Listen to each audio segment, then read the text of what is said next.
அன்பார்ந்த சகோதர சகோதரிகளை, கரூரில் நடந்த மிகப்பெரிய துயர சம்பவம் இன்று எல்லார் வீட்டிலையும் மனதளவில் எண்ணங்கள் அளவில் துக்கமான சம்பவமாக இன்று அனுசரித்து கொண்டிருக்கிறார்கள்.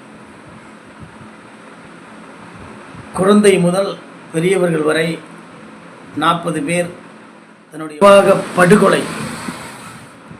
அரசியல் என்பது ஒரு வரைமுறை இருக்கிறது.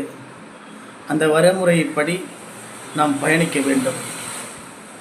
ஏனென்றால் உங்களுடைய தாய், தந்தை, பிள்ளைகள், அந்த உறவு தான் கடைசி வரை உங்களோடு பயணிக்கும் என்பதை மறந்து விடாதீர்கள். இத்தனை உயிர் இழப்பிற்கு காரணம் என்ன, எப்படி அந்த உயிர் இழப்பு நடந்தது என்று இதை ஆழமாக நாம் கவனிக்க வேண்டும்.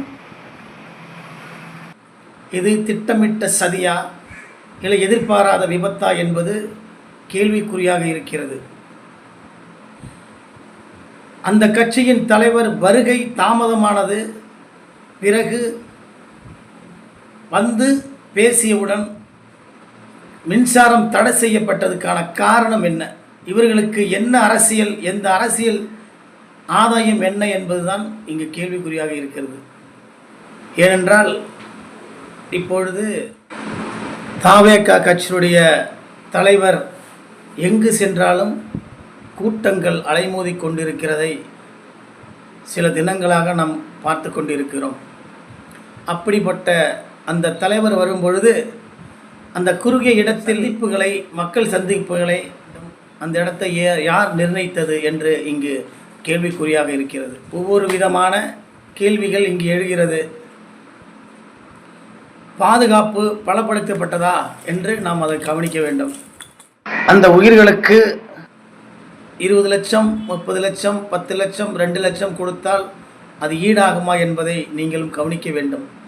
எந்த தலைவனுக்காகவும் நீங்கள் உங்களுடைய உயிரை பணய வைக்க வேண்டிய அவசியம் இல்லை. காரணம், அவர்களால் நீங்கள் இந்த உலகத்திற்கு வரவில்லை.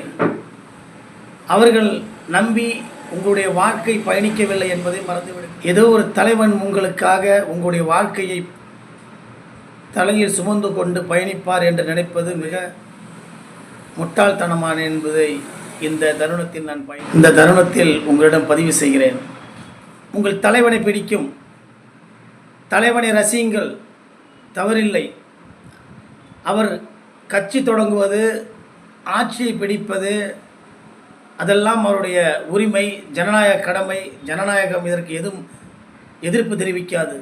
ஆனால் உங்கள் பிள்ளைகள், உங்கள் கணவர்கள், உங்கள் மனைவிகள், இவர்கள்தான் உங்களுக்கு முழு உரிமை என்பதை மறந்து விடாதீர்கள். எனதருமை சகோதர சகோதரிகளை,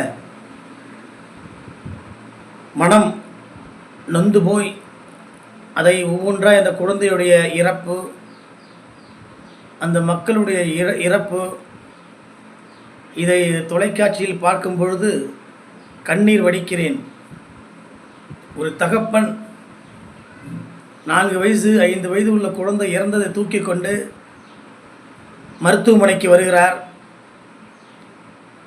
எனக்கே தெரியாது, நான் அலுவலகம் சென்று வருகிறேன், என் மனைவி தான் குழந்தையை தூக்கிட்டு வந்து எனக்கே தெரியாதுன்னு வருத்தப்படுகிறார். ஆகவே கணவன் சொல்லை கேளுங்கள், மனைவி சொல்லை கேளுங்கள். இந்த இழப்பு, பேரிழப்பு, ஒவ்வொரு வீட்டிலையும் இந்த துக்கத்தை அனுசரித்து கொண்டு தான் இருக்கிறோம். ஆகவே உங்களுடைய எண்ணங்கள் உங்களுடைய குடும்பத்தை பற்றி இருக்க வேண்டும். அவர்கள் ஆழ்ந்த இரங்கலை இந்த பதிவின் மூலம் பகிர்கிறேன். நன்றி, வணக்கம்.